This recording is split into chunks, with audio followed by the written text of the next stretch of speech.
Oh, okay. Thank you. And I'm so glad to be back here. I had to miss last month, so super excited to be back and excited to do the grateful to be going back to Levita to do the retreat. It was amazing last time, and yeah, just a deep, rich community that here at Awakening together. A true sangha, a true family. So really, really grateful to be invited back. So I thought I would just see if anyone has any questions or anything that they would like to ask, or any challenges that you have going on you'd like to ask about, or if anybody would like to do some contemplation or self-inquiry together here live. Feel free to either just unmute yourself or raise your hand here on Zoom. If there's anything you want me to talk about in particular. We just got back from a very beautiful retreat in Glastonbury, so we're all kind of buzzing a little. But if anyone is struggling, I'm absolutely here for you if you have a challenge or anything. Feel free to go for it. There's a hand up at International Small House in UK. Yeah, thank you. Hello, Helen. Hi. Thank you. I would like to do a self-inquiry or contemplation with you about, is really true that I can be loved, please? Yeah.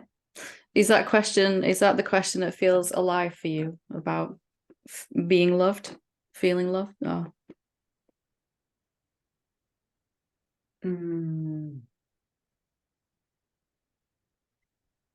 Okay, let me explain you. I feel sometimes the people don't respect me. Then I try to feel what is the feeling behind of that. Mm-hmm. And I think that the feeling is that nobody can love me with true love. Yeah. Okay. So in essence, you're wanting to receive love, right? And it seems to be a challenge. Yes, and I don't want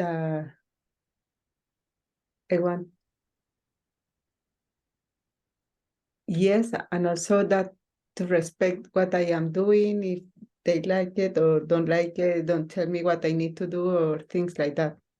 Yeah. Just to feel more free in everything. Well, those are two different things, really. Like we could go in two directions with that. So to feel more free or to feel loved. Let's pick one for the sake of time here. Which one is most important to you right now, or most relevant?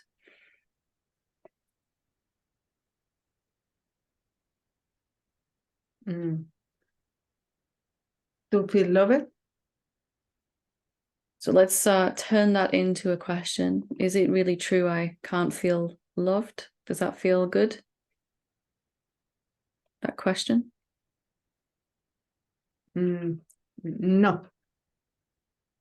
You tell me then, what question feels alive for you? Like,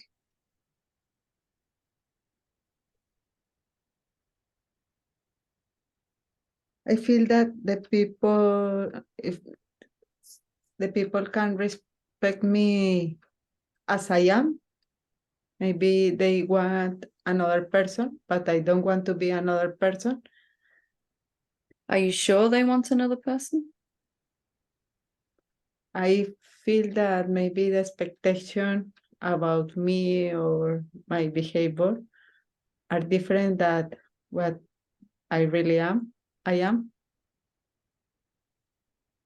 So are you sure about that? It has been your experience, maybe, but could it be coming from a deeper idea inside that you can't be authentic, you can't be your real self? It happened only with some people. It happened with some people, no, with all of them. It's not very general, but with people, they are really important in my life. Why can't you just be yourself? Mm. ¿Por qué no puedes simplemente ser tú misma? No, I am as I am, but sometimes this person, the people expect another thing. So, Do you want an example? no, Okay. I'm just saying, why does it matter to you when people want you to be different? It must be some feeling of unworthiness inside. So if you wanted me to change and be different, for an example, and I am happy in who I am, I would say that's your issue, not mine. I'm happy as I am, right? Feel angry. You feel angry, did you say? Yeah. What does the anger say? What's the story behind the anger? Mm.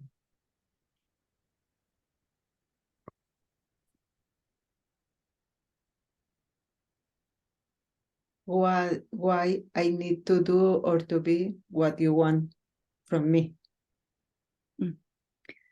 Do you have to change yourself? That's a really good question to sit with, to contemplate. No. Why is it true I have to change who I am? No, Or I don't. True, I I- have to be different. I don't want to change who am I am, but I don't want to feel angry with these people when they expect something from me and I don't want to do because I am not this kind of person. So it's really not about them, is it? It's about the fact that you keep listening to other people's ideas about you rather than your own love for yourself. Yes. So what And happens when you put your own self first, when you love yourself as you are? Right now, if you just sit with that now, why can't I be myself right now? How does that feel?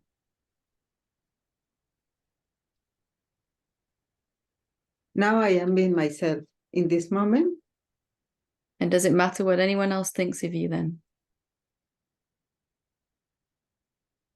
It affects me. As If the it's self? person, no. As the self, no. Yeah. So be the self. Where there are no other people. Yeah. Okay. You're trying to change yourself to fit in with other beings that aren't really other or outside of you. It's never going to work, is it? No, I don't want to change myself then. But for me, it's hard or it's pain that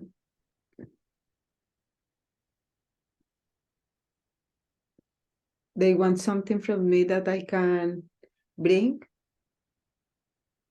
And I want to keep them with me in another way, like better way.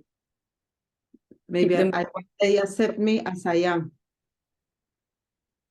So is it really true I can't be accepted as I am? There we go, right? Yes. That feels right, that one? Yes, yes. So let's sit with that together. Is it really true I can't be accepted just as I am? What happens with that? I feel some movements in my stomach. Mm-hmm.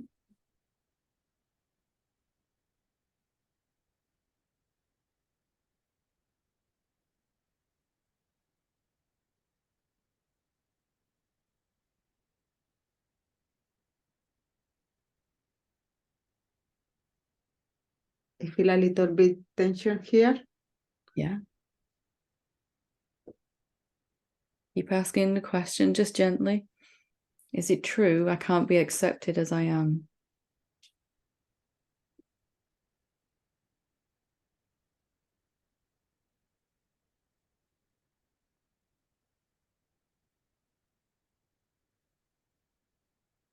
I feel a little bit angry. Yeah. Staying with the question.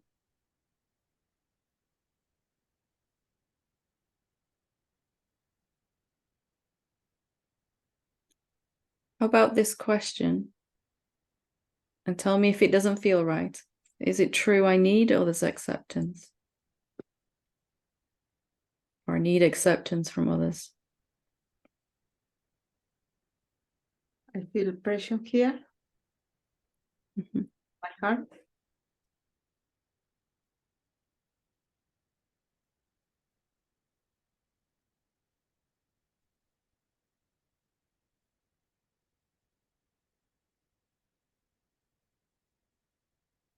Staying with the question.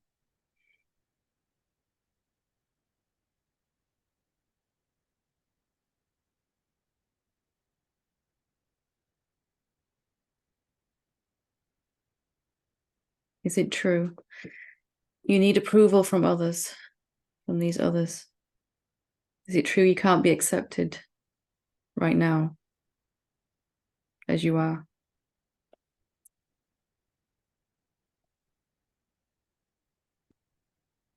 I feel some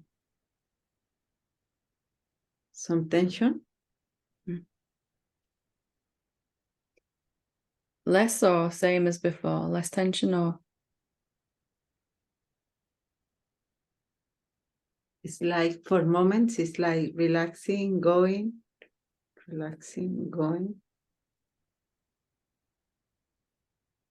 So if this question feels alive for you, then stay with that question. Give it a day or two. Really sit with it.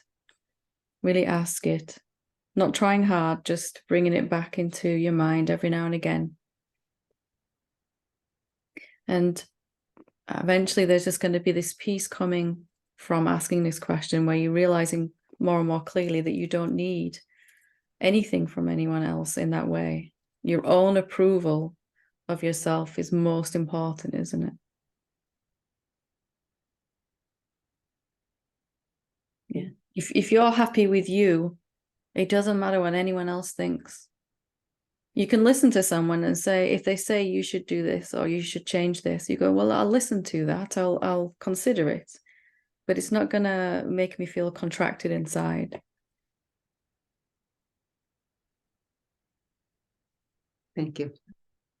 Wonderful. Thank you. Lovely. Would anyone else like to ask anything?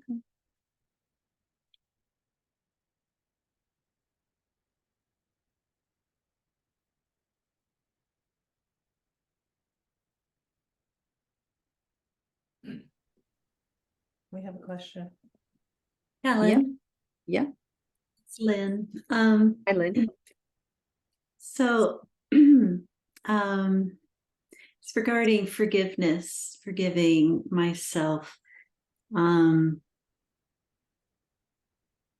you think it would be beneficial to have a practice of every day just reflecting of where I might have some kind of something that's been held onto and could be addressed, like even like a nightly practice, something like that, to try to find the forgiveness. Not sure exactly how to put that in words, but we've been reading the book. We moved it to the The empowerment. book, yeah. And I was thinking, I don't make it a habit to reflect like that. And then it came to me maybe every night, just try to think of something that I maybe was harsh on myself, or, I should have done this, that kind of thing. Yeah, I mean, it is helpful. Forgiveness is really the same as self-love, isn't it? When we look at it deeply. And even the understanding that you were acting from thoughts that you thought were true, and so was everyone else. You were acting from the understanding that you were a separate someone, separate to everything else and everyone else. In that understanding comes a kind of wide range forgiveness across the board of yourself and others. But it can be, sometimes for me, there were areas of my life I had to focus on a little bit more with a little eye of forgiveness, like, okay, I've done that same thing again. Why aren't I? Or I've said that same thing again. Why aren't I getting it here? But mostly those things will come up during the day anyway. You'll feel some kind of tension in the body that will ask them. It will be a sign that something needs to be looked at. We're believing something that isn't true. But it's a good practice as well if you want to kind of have a little review in the evening. For me, it was helpful for a while. What have I really done well with today? What have I kind of got stuck on again? Which story did I believe again? And those kind of things. And then can I just let that go, or any self-blame around that? Really, rather than when or what we're practicing, it's most important to look at why we're practicing it. So if I'm doing this on a night before I go to sleep, can I do that because it's a really nice way to fall asleep and it feels quite a kind thing to do for myself, rather than it might get me there faster because I'm not there yet, So just looking at why you want to do it and the motivation, and who is doing it. Is it the separate self, or is it coming from that infinite love? Well, I can see you mentioned stories. So I can see how if I develop that, well, if that practice were there, that I could identify, is there a pattern in these stories? Mm-hmm. Keep a journal on it. Yeah. And it does sometimes, for me, it helped me sleep a lot better, just knowing I wasn't missing anything that day. Just skipping back over the most important things, spiritually speaking, in the day. Because sometimes I've gone to sleep and wake up the next morning and they're gone then, and I just got to live them out the next day. So seeing it and then going, okay, I'd like to be kinder to myself when that happens. Put that intention out, then you've got a head start on the next day, so to speak. Or some people like to do it in the morning. I'd like to be kinder to myself today, or something like that. Beautiful. Yeah. Shouldn't come. Thank you. Thank you. Wonderful. Okay, would anyone else like to ask anything or share something? There's no question too basic. There's nothing that you shouldn't ask. We're all just one evolving family together. Laurel? Hi, everybody. Hi, Helen. Hi. I've been feeling really good. I love our challenge that we're in the middle of. And last night I started reading about Anne Frank, this book that I was drawn to read. And I had to close the book as it was getting closer and well, she was talking about details about how things were happening in Amsterdam. And I think I got really scared and I went to sleep, and I woke up not long ago, and I all I want to do is cry right now. And I don't know whether I don't believe that was the wrong thing to do, to read the book. But I'm really unsettled right now, and I'm not quite sure what I'd like to learn from this. I don't want to feel like I have to stay separate from part of my own heritage, and something that is, very, I guess, with what's happening in Israel right now too. So, I feel very alone right now, physically. And so just asking for some guidance. Well, let's look at what it actually brought up for you. Were there specific emotions? Fear.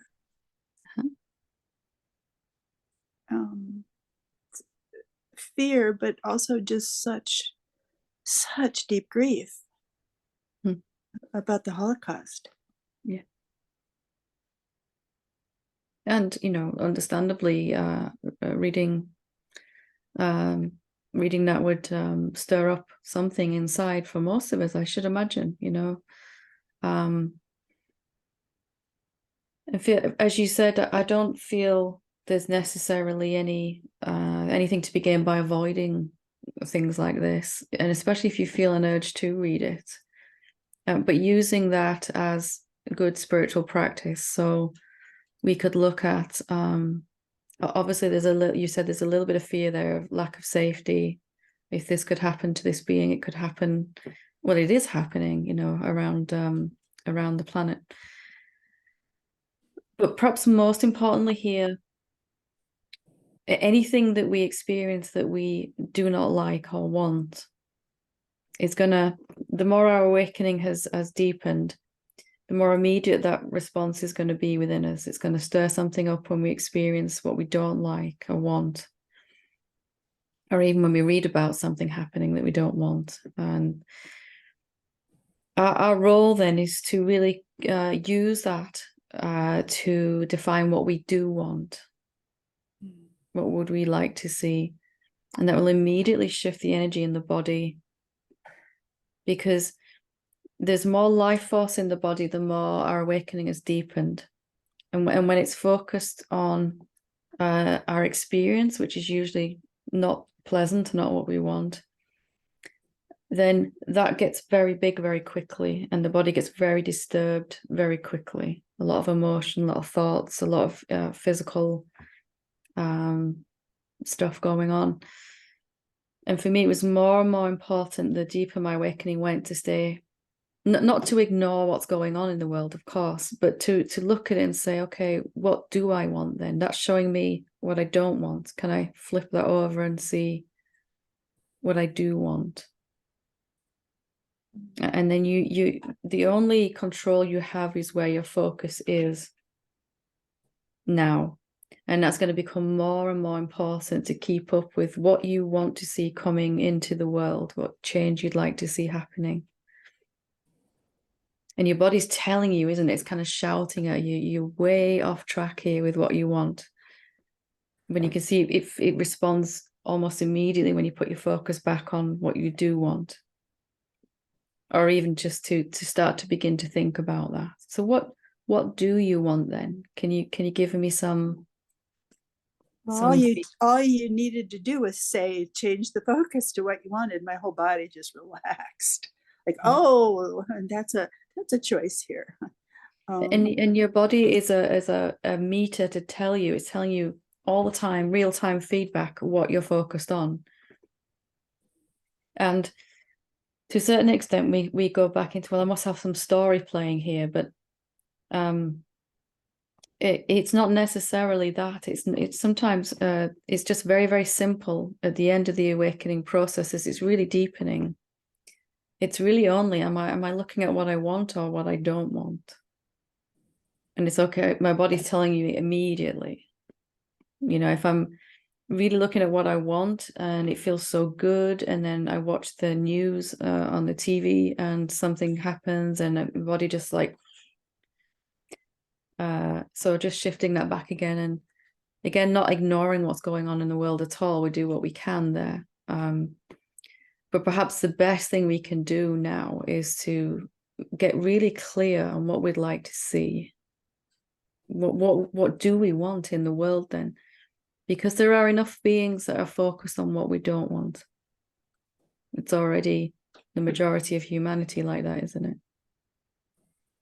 Most interesting, before I read that, I had done my conscious imagining, and I was imagining watching just an exquisite sunset over a large body of water, and just feeling so peaceful and broadcasting love and peace just from my heart to to the universe. And then that was such a wonderful thing that to feel, and then such an extreme to have be affected like that. So I hear every word you're saying.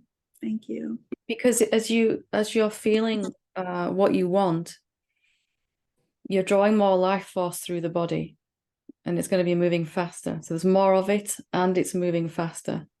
So the moment your focus goes to what you don't want, it's like putting a really big boulder in the middle of a very fast flowing river. It's not a problem until the boulder's there. So here's this experience standing there that you don't like, or you've read something that you don't, you've been exposed to what you don't want. And you feel then in that moment just how fast the life force is flowing when it hits something that's a very slow frequency compared to where you're hanging out most of the time in the body and mind.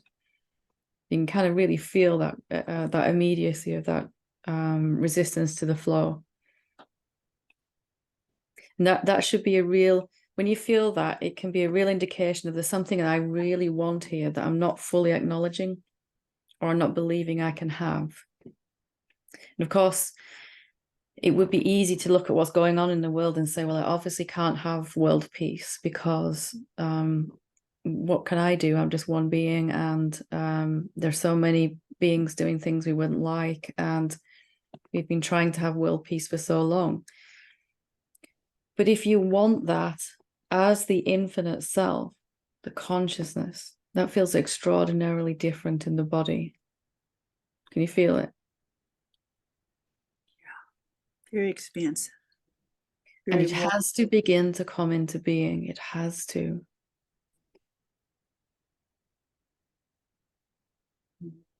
So to a certain extent, we're going to come across things that we don't like over and over again. But perhaps our response can be different to them now. We can use them as fuel for a fire to build a world that we do want. Without the idea of being a separate being that's going to limit our expression.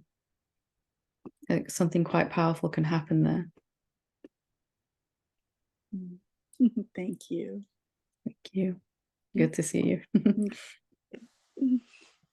I think Ghislaine has a hand up. Yeah. Hi. Hi. I'm going to try to formulate this. Actually, I have to tell the story. Going to make sense.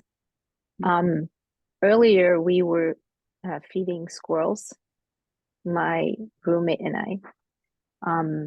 And she said, oh, it's like a mix of nuts and fruits. And she said, oh, there's some pieces of chocolate in there, but, kind of like not a big deal. And I was like, oh, no, don't feed chocolates to the squirrels. You can kill them. And so eventually she said, okay, I'm going to take the chocolates out. And then she left for something. And I took the mixed and I put it all in a bowl and I took all the pieces of chocolate out because I'm afraid that she's going to not really care. So I didn't know what to do. And that's just an example that I'm using for similar situations. But I just don't know what to do. She's me and the squirrels are me. Mm-hmm. If she kills the squirrels by not caring and giving them chocolates, she's hurting me in a way. So as a separate self, I guess, or I don't know which position I'm looking at this from, but there's a part of me that wanted to convince her not to do that, to argue with her and be like, no, like you can't do that. Like you can't just not care and feed the squirrels chocolate and whatever if they bleed internally and die. So for me, I was shocked there. I was upset. And I wanted to convince her not to do that. But at the same time, I'm like, well, it's her thing. If she wants to do that, that's her, I guess that's her karma. Like, I can't just start intervening in everybody's life that doing stuff that I don't like. If she is you, Yeah. can you, is there anything you can do to change the actions of another being? If she isn't another being. Right. I was wiping the mirror. So of course we get stuck in that because we've got a strong desire to protect the squirrels, and of course you'd want to do that. But what if this isn't even about the squirrels? What if it's about the idea that you could do anything other than what's actually happened? So what happened was she went somewhere, you sat with the food, you sorted it out, and the squirrels were fine and got some food. What if it's really about the idea that anything other than that could have happened, that you could have made a different decision? You might have said something or not said something. And mine's going, if I did this and did that and didn't do that, and if I'd said this, and you know, and it's all on me to make a decision what I'm going to do. Right. When in reality, you're watching what happens to the bodies, you and your friend and the squirrels. You're just watching that play out. Right. Yeah. And from there, what's best for you, your friend, and the squirrels has to play out. So you've got to protect the squirrels without having to confront her, but also taking care of what you wanted inside, which is to look after them. Right. You're not looking very convinced there. No, well, I was just about to say, it's still a bit fuzzy. Right. I think now my doer is like, okay, what am I supposed to do? Nothing. Nothing. Or you could say you're supposed to want what you want. Okay. Which isn't really a doing, but we'll give that little concession. Right. So accept what I want. Yeah, what you feel in that body and mind, what you felt at that time, that desire was happening for a reason, to protect the squirrels, perhaps from something they might have experienced had that body and mind called Ghislaine not been there at that point in time. So as the infinite self, just wanting what you want, which is for them to be okay and safe, that is the work. Right. And seeing what And the then bodies do around that, right? Right.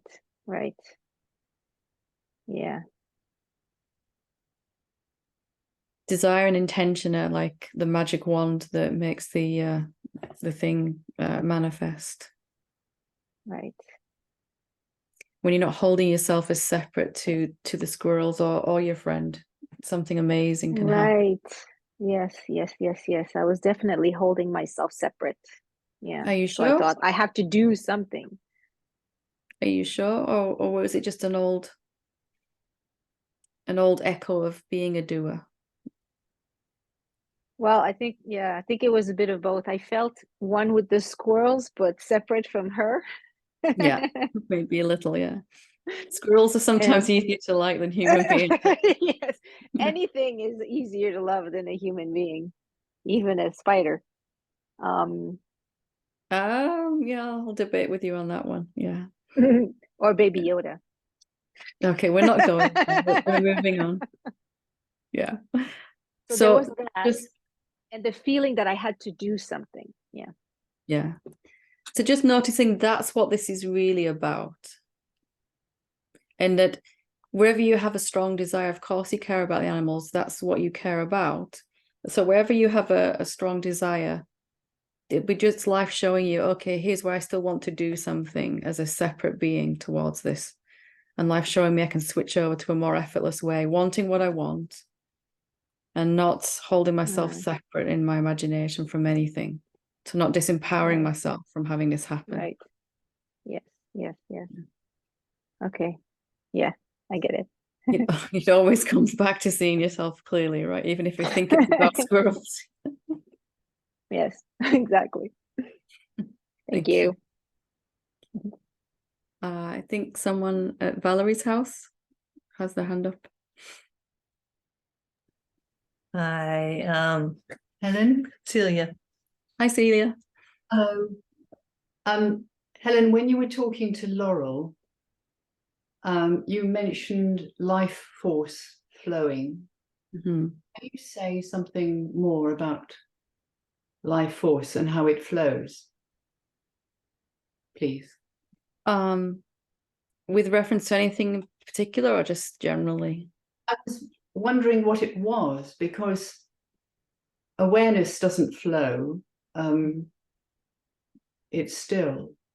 So is awareness different from life force? You could say that the life force might be the first arising in the awareness, the first vibration. Like we could call it life force, prana, chi, all of those names. It is the first kind of manifestation. It's extraordinarily subtle. It's just energy, but it is nonetheless a movement, as you said, the first movement in that stillness. Thank you. Thank you. Yeah. Is that enough? That'll do. Yes, thank you. Wonderful. Anyone else like to ask something?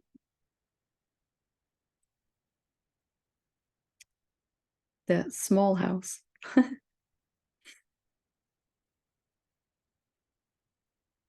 No. Are we on? Hi, Helen. Hi, Robin. So standing as a self. So I have worked with curiosity. So curiosity is a self, is a noumenon.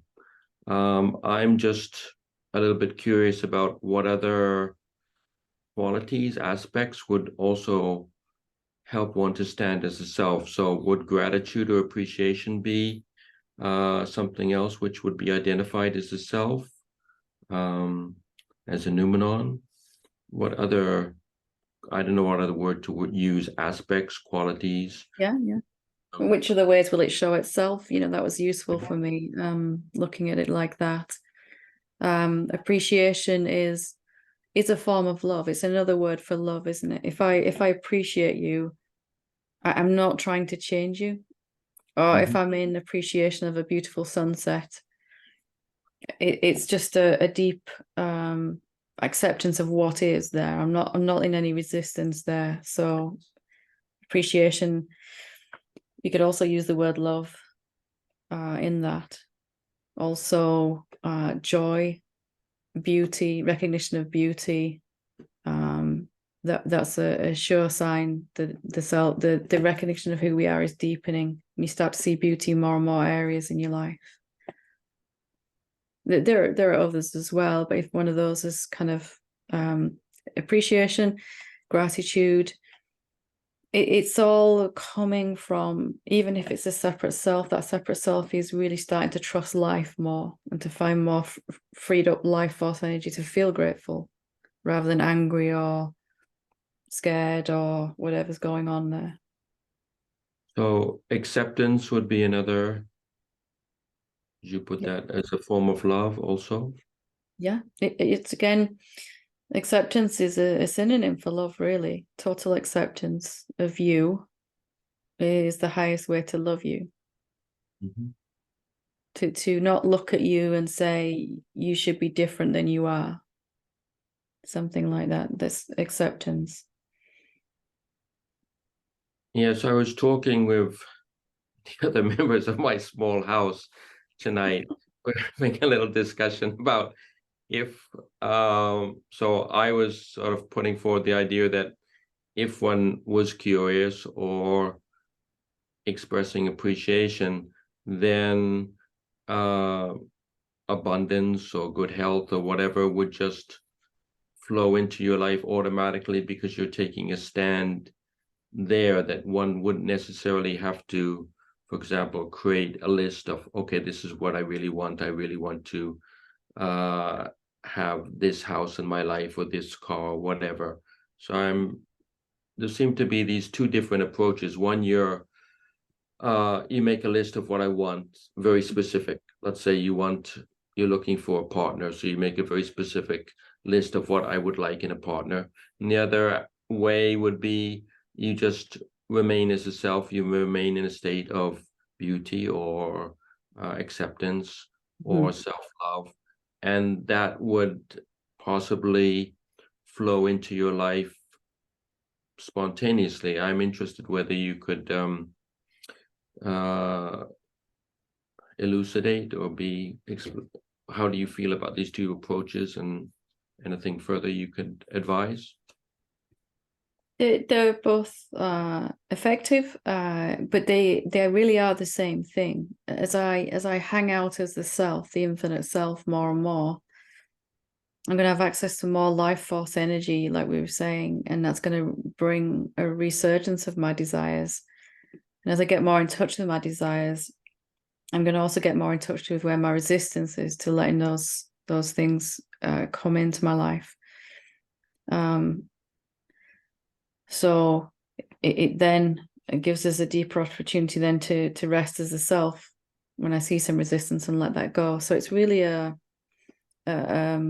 the same thing happening in two different ways, resting as a self, but also looking at what I want. Eventually that they're just like synonyms, because the self as a human being, when it's clear about who it really is, it'll be able to kind of look around the world and go, it would be nice if that was different. I'm not rejecting that, but it'd be nice if that was different. It'd be nice if this didn't happen. And it can do that very effectively from a place of joy and appreciation of what is. So they're really the same thing. Thank you, Helen. Thank you for answering my question. You're welcome. Thank you. Okay. Anne? Hi, Helen. I've heard Hi. you and others in Sangha mention conscious imagining a few times, and I'm relatively new with you, and so I just wanted to know if you could kind of summarize what that's about. Yeah, absolutely. It's just a technique we use where we'd spend 5-10 minutes a day. Usually we just start off focusing on something in our life that isn't going the way we want it to. And it's a useful thing to do for many reasons. So we're imagining what we do want, because as we're saying with Laurel, our attention tends to linger on what we don't want, and then we feel terrible. So a little attention brought back to what we do want. What would that actually look like? If I could have what I want in this area of my life, what would that look like? And for most of us, that let's take a concrete example. I hate my job. My boss isn't nice to me. I want to quit my job. I want to get a new job, more money. Most of us are so focused on what's actually going on in our experience that it's very hard for anything to change then, for the manifestation to evolve. So conscious imagining is a way to bring attention to what we do want, and also to feel out the resistance that we have. So if I was to go, okay, I want a new job, I want better money, I want a nice working environment where I feel respected and all of that. As I'm sitting there and imagining that for 5 minutes, I might find that I don't feel good when I imagine that, because I just don't actually believe I can have it. There's some unworthiness in there, or a feeling that life just can't be that good, where I love going to work, some kind of belief and story. So what we would do then is scale it back. If you imagine this is where you are right now in your job, you hate your boss, you hate your job, the money sucks. This is where you were trying to imagine and it feels terrible because you don't really believe yet. So can we find somewhere halfway? So could we imagine something like my boss transfers to another area of the country, and a new person comes in to supervise, And the job still sucks, but at least, you know, I'm not having to deal with this person every day. It feels different when I imagine it. Or if even that's too big, I can imagine taking a week off work, going on vacation, sitting on a beach somewhere. That would feel good. So we're feeling out incrementally, day by day. We'll be able to stretch a little bit more. And eventually we'll be able to imagine the end point as if it's already happened. I'm in my new job. I'm driving to work. I'm so excited about the day. You know, all my co-workers are really, you know, interested in me, and, you know, I feel like I fit in, and, you know, I've fallen on my feet, so to speak. And as we do that, we can come to see where we've got some resistance inside as we feel it out. Because it's really the only thing that's two reasons why we don't get what we want. The first is we're focused on what we don't want all the time. And the second one is we're focused on what we do want, but we don't feel we can have it. Because we keep referencing our experience, our current experience, and cycling around. You know, see, life, this is my life. I can't have what I want. So it's just a little practice of imagining what you want, but making sure that it feels good. Because if it feels good, you somewhere inside know that it's on its way. Because desire isn't, or imagining isn't causing something to happen.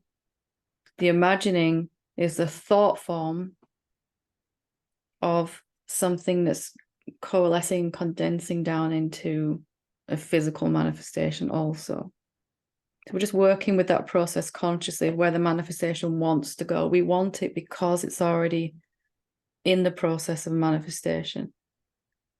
Not, I want it, so I have to make it happen. It's very different energy there. Yeah, that was a great summary, and I can see how I can just intuit that will be a very effective way of going about it. Because, like, I don't have the job thing right now as an example, but I definitely have things that I've thought that I should want that I thought were impossible. Like, so I recognize that pattern. And I also recognize from your core teaching video, the statement process. This is kind of like that. Like, it has to feel true, or you just, yeah, like, that doesn't do any good for you. Yeah, I get that. I love it. I love it. Thank you so and most much of us have spent so much sharing. time squashing our desires along the path, because we read that the self doesn't have any desires. We hear that over and over again, and it doesn't, and it's unmanifest, you know, in its pure awareness. When it shows up as a human being, or even a plant wants to continue existence, you know. So the whole manifestation moves on desire. It is desire, you know, expanding. So you might as well work with that, realizing that you know, work with it consciously. What we want is the self trying to expand through us. It feels like I want this thing, but it is the infinite self this is where manifestation wants to go anyway. Towards it's always towards more abundance, isn't it? Of love, of peace, of money, of time, of health, energy, whatever that is for each of us. Wonderful. Thank you so much. Thank you. Would anyone else like to ask or share something?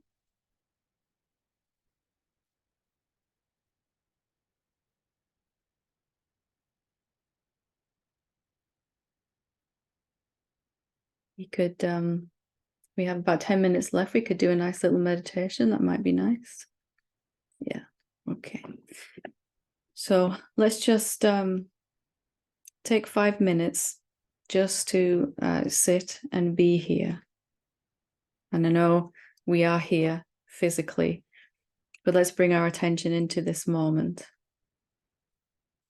Maybe we can begin by taking a few deeper breaths, allowing our body to relax. And just hanging out as the self, the infinite self that's just here.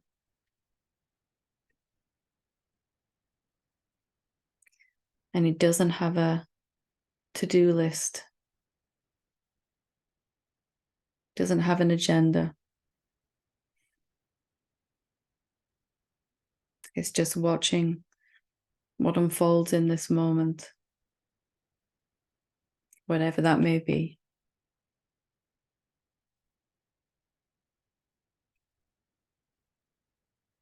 Just enjoying, literally just being here. I just am. And I am just existing here now, in this fullness, in this richness.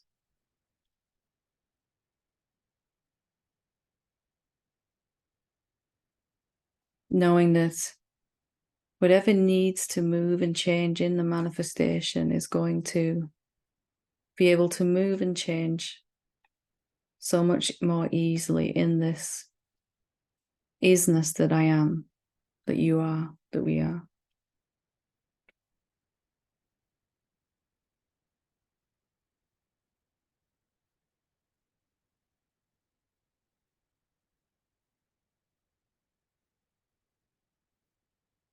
Whatever needs to be released can be released.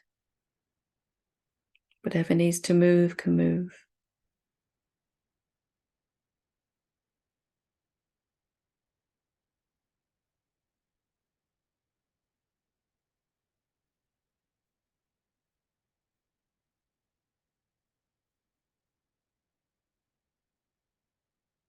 Just being yourself.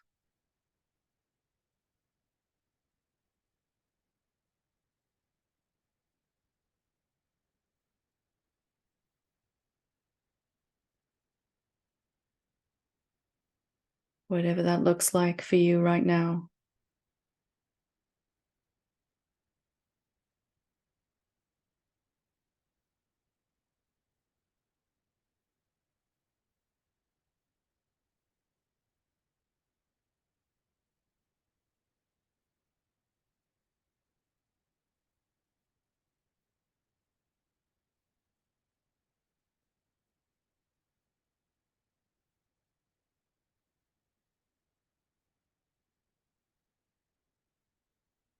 Just being here.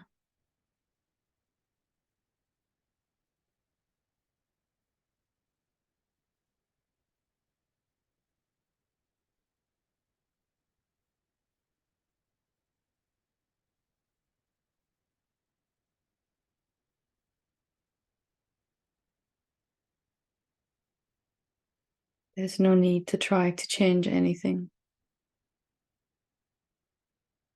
It will move by itself in our stillness, our presence.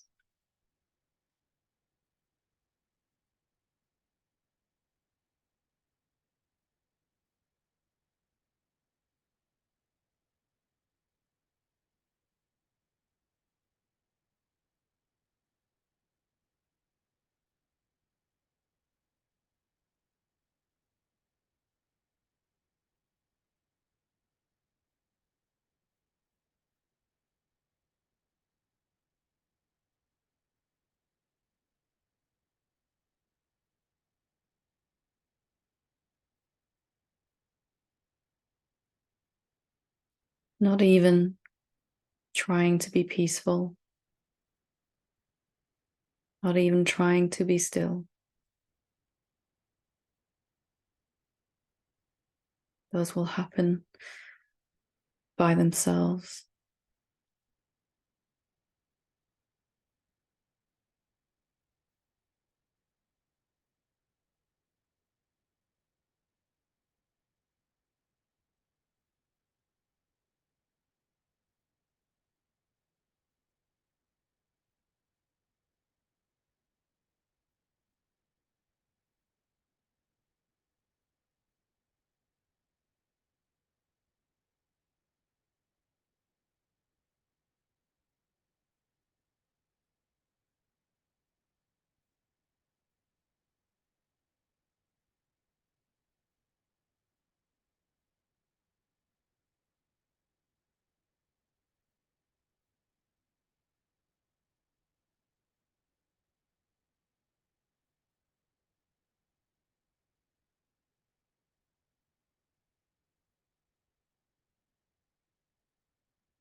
Just taking a few more moments to be.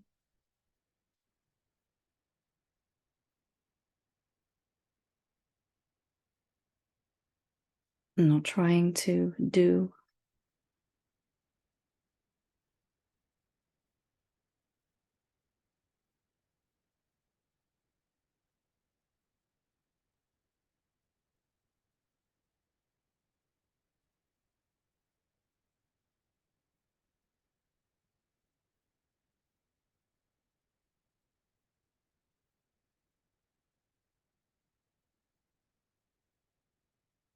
Simply being here.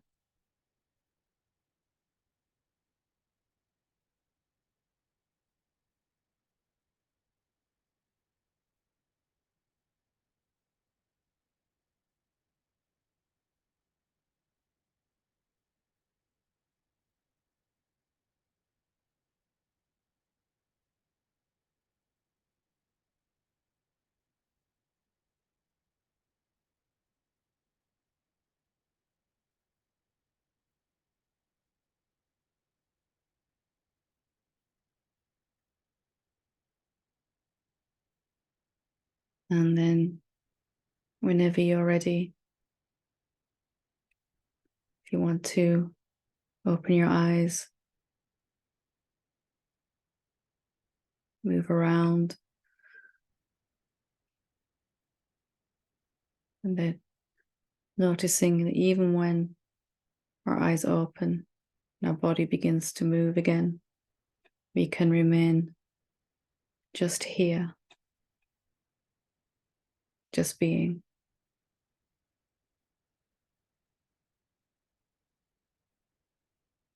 Thank you.